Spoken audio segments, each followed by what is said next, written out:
If you haven't been living under a rock, then you may not know that the Esports World Championship is going on right now, and within that we have the chess portion. This could be the first year that it's ever been in the Esports World Cup, but with some very strong players in this year, and I'm going to be showing you some of the most exciting games in this video. Alright folks, so we are going to be saving the Magnus matchup games. I have two of those at the end of the video. Stick around for those. Those are the great ones you want to hang out for. But for now, I'm going to be showing you Hikaru versus Alireza Firouzja. This is the I believe this is the team, like the deathmatch thing where they try and knock the other player out on their team. So after this, it goes into the quarterfinals. And here we go. So this is the first game. I'm showing you two of these games. Hikaru and Alireza played, and then two of the Magnus games. And Hikaru is starting out with the white pieces. Here we go. We have e4, c6, d4, d5, and the advanced variation of the Caro-Kann. Bishop f5, c4. This has all been played before. Now we have e6 by Alireza, and he goes knight to e7, knight to e2, and right out of the gate, it is pretty, just a pretty boring position. D takes c4 though. Now we have knight to g3, attacking the bishop and also attacking the pawn. Knight to d7. Bishop takes, bishop g6, h4. The normal thing for black is usually just to let white take it, because then white or black can just continue with more solid development. Bishop takes c4, bishop to g6, h4, h6. Bishop just goes back to its little hidey hole there. Bishop to e3, knight to d5, and kind of stabilizes the knight there. Now we have knight takes d5, and c takes d5. Obviously, this is better than e takes d5. E takes d5 can be good in some situations where there are no like pieces or pawns of white in the center, but this is generally better because the king for black is more protected with the pawns, whereas if you would have taken with the e-pawn, there could have been some possible things. But anyway, c takes d5. Now bishop to d3, bishop e4 check, king to e2, bishop takes check, queen takes, castles, and rook to c1. And yeah, Firouzja just going for a more solid development. Rook goes to c1, which is, I mean, obviously one of the better moves. Rook takes, knight to b8, knight to f1, so undeveloping the knight, and a3, and g3. So Hikaru going for very much just solid rather than all-out attacking. As you see, I mean, even dark square pawns, he is limiting his own bishop, but he's also limiting what black's bishop, because black also has the dark square bishop. Queen to d8, queen to g6, queen to d7, and we repeat. Queen to d3, queen e8, we repeat, and the game ends in a draw after 28 moves. So pretty uneventful game. Yeah, I mean, there was really nothing going on. And from that, let us move on to game number 2 of these two guys. Okay, guys, so for this last game, these two games that I showed you are the last two games of their match, of Hikaru and Alireza Firouzja's match. And at the time of this game, they both had 1 point. Okay?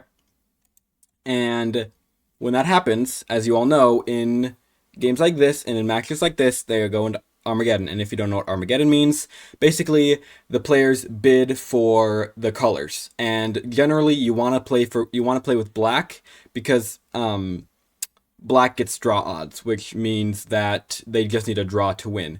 But on the downside of playing with black is you have to bid for a lower number to start out with, and lower, this is really confusing, but basically the players bid for like lower numbers. They try to bid lower than the other player, and whoever gets a lower number starts with that amount of minutes on the clock and plays black and just needs to draw. And obviously if you win, it's a win, but if you draw, it counts as a win.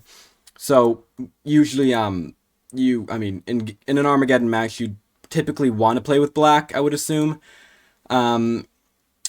But in this game, Fallujah won the Armageddon, so he starts with black pieces, and he starts the game with, I believe, like 7 minutes on the clock. So here we go. Hikaru starts with e4, e5, and just as a disclaimer, this game is very long. It is over 90 moves. I will be going over the whole game, but if you want to skip to the next game, if you want to skip to it, please don't. But if you want to, you can skip to the first Magnus game. And if you are staying around, let's keep going. So bishop c4, Italian. So this is more of like a Vienna actually. So we have knight c3. So this is more of a Vienna instead of just an Italian thing. Knight to a5 though, and it's just kind of uneventful stuff. And here is where, and I was watching the commentary during this game as well, and the commentators were really, I mean, Hikaru spent like a long time playing knight to f3, which after he played knight to f3, it was given, I think it was given even like an inaccuracy or something, because he probably should have just taken the pawn, but he played knight to f3 and he was just trying to go more solid. But he goes knight to f3, and black spends like 20 seconds going d5 and e5, and now we have d4. So now Hikaru was in, and I got to watch like the entire game from like this, from like here. I watched the entire rest of the game. And I saw this, and immediately I thought, oh, he's going to lose his knight. But then I saw, obviously the pawn was on e5. So I was like, wow, what a difficult decision here. I mean, what would you play? But he played bishop to d2, which is, I mean, I thought very nice move. And black goes knight to g4, knight to e4. And, I mean, look at Fallujah's knight planted in the center. Just, I mean, what a beast in the center. Just supported by the two pawns. And just, I mean, such a nice outpost there for the knight. Queen goes to c1, obviously was attacked. Knight takes g2, and she's just, king to f2, bishop takes d2. We have this, and the knight goes back, and he's just cemented in place there. Rook a g1, bishop g4, plays the top engine move. Queen to b4, very nice move here by Hikaru despite the circumstances. He is attacking the pawn on b7. Might not be the best thing to do right now because you could just easily be attacked. Attacking the pawn on b7 also is not allowing black to castle, which is an even better move. Bishop takes f3. King takes f3. Queen to d5. And now black is looking for some very, what's the word? Just exciting attacks here against white position. Attacking the pawn can take the pawn. And now black can also long castle. After rook takes c7, they do long castle. Now we have queen to c5. And here the computer really liked black capturing. And the reason for that is, I don't really know, but apparently the computer just liked that. But here black goes queen to e6, which is actually given a mistake. It's actually a mistake here because queen can take the pawn. And Fallujah missed that move. Actually, you could see him on the replay. If you watch the replay, you can see him actually like react to that move because he actually missed that the queen could take that pawn. And here white has some very nice ideas. If black isn't paying a lot of attention, which obviously they probably are, I was thinking of like, what about like, I don't know, if black just played like a random move. What about knight c5, attacking the queen? And also the guys came up with this move. The commentators came up with this move. So let me go back to. Sorry about this. Let's go here. And I was thinking, okay, what if, I don't know, black just play something random, whatever. You go here. Okay. Only move is this and this. And they were looking at this before. The commentators, they had their analysis board up there. Check, you move, take here. You could even like probably sack, but yeah, this is winning for white obviously because they have a rook. They're up in exchange. But alas, that did not happen because after queen takes a7, we have b6, which is a very nice move, and now we have h3. And h3 was, after a lot of time, I mean, I was like, okay, so what is white going to play here? I mean, black is threatening the pawn on e5. I mean, black has potentially open rooks. I mean, what are you going to do? Goes h3, king to d7, knight to g5. And knight to g5 was not a good move. Queen to d5 check. And the reason for that, okay, so the reason for this is queen to d5 check, king takes f4. And you might be thinking, okay, so like, what? Like, what? Well, the big thing with this is that black can go here, okay? And now the queen is just trapped. And I mean, when I saw this, I was like, oh, he's just, what now? But actually, he did not just quit after this because, I mean, the queen is trapped. But anyway, rook to a8, rook takes f7 check, which is probably one of the only moves you can play. Queen takes f7, and after this queen trade, you have this, and the knight is just trapped.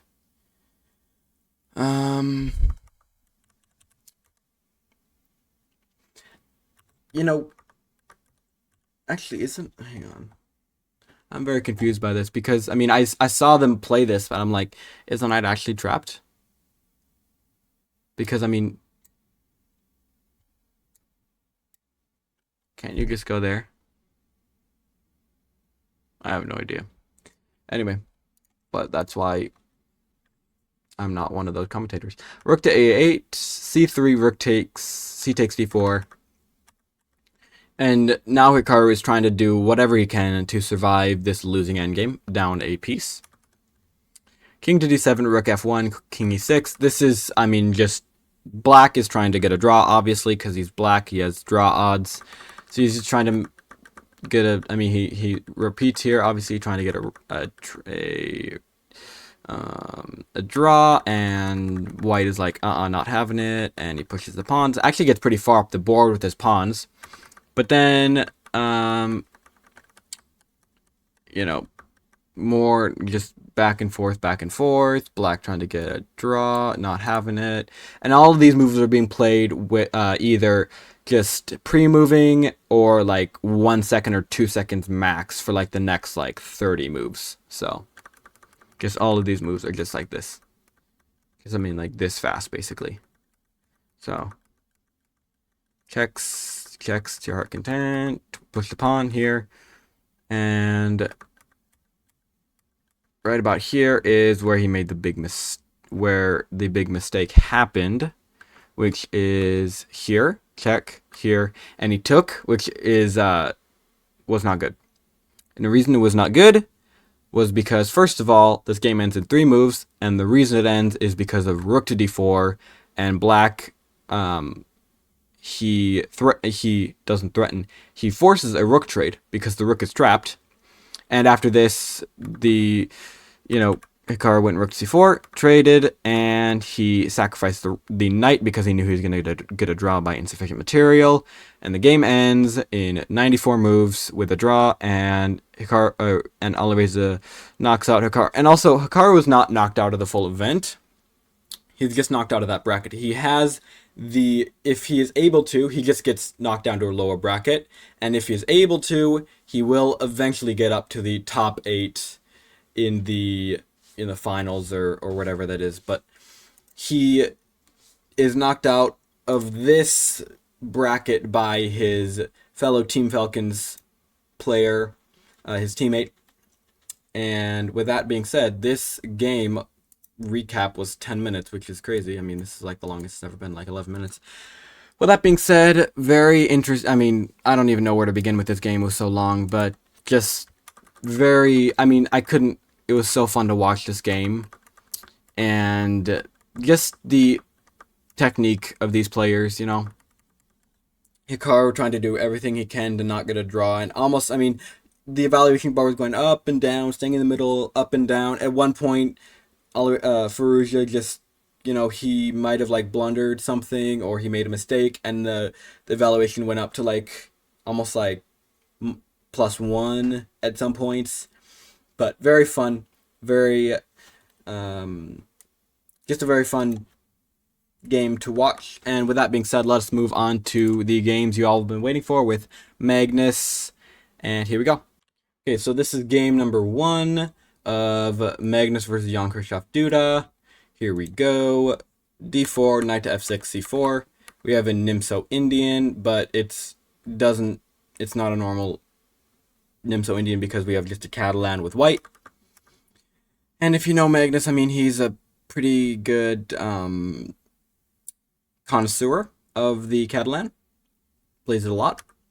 Knight B to 7, knight to F3. Knight to C3, C5, bishop to F4, knight to D5. Okay. And I mean, Duda going for this insane attack with the pawns.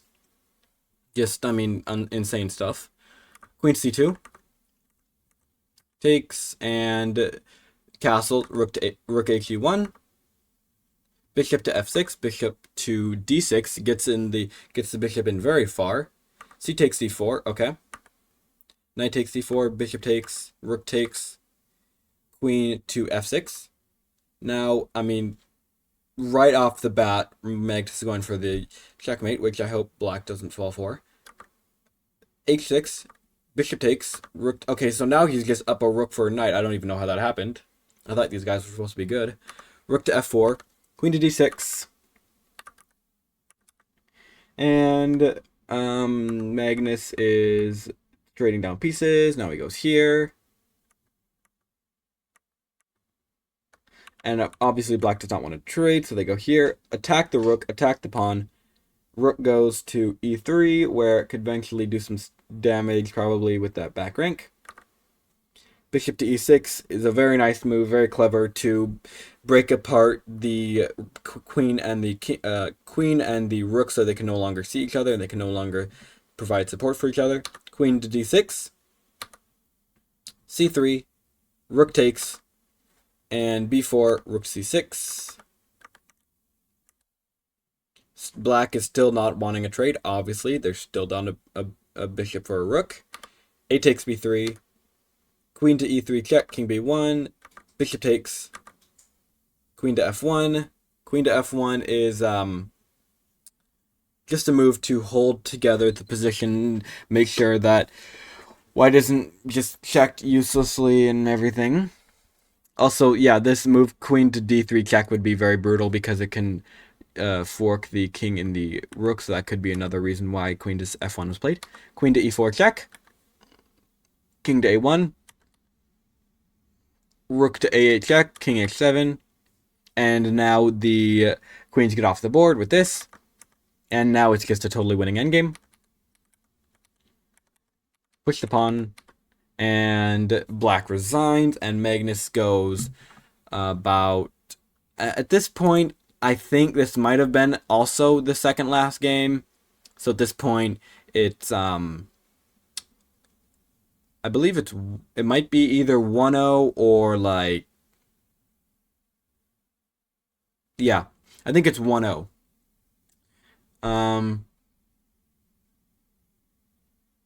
The match is first player to 1.5, I think. So I don't know.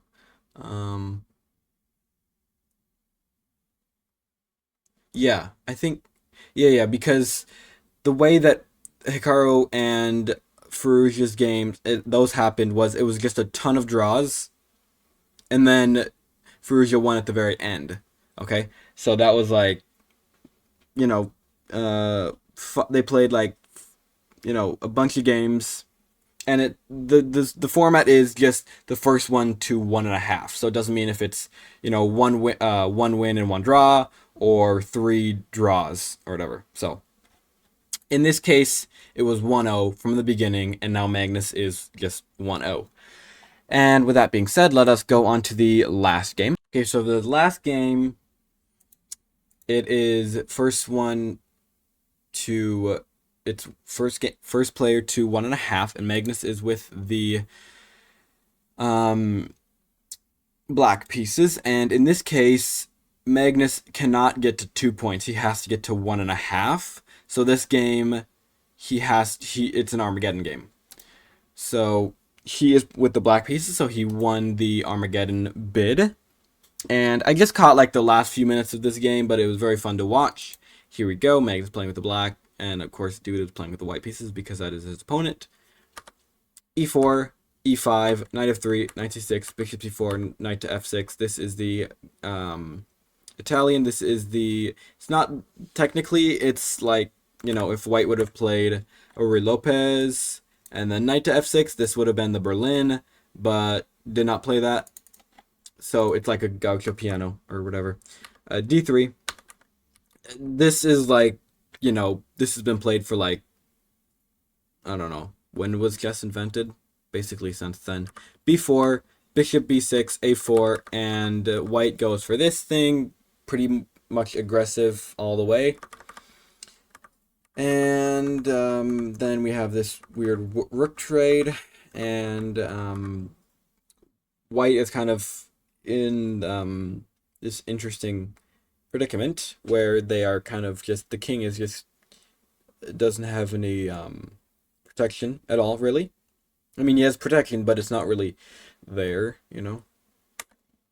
Knight takes f2, queen to e2. And, I mean, just queen to g3. So queen to g3, king to f1, knight takes e4. Magnus is up, like, he has 3 pawns for bishop. Knight to f5. Knight to f4. So counterattacking. Takes, check. Now he takes here.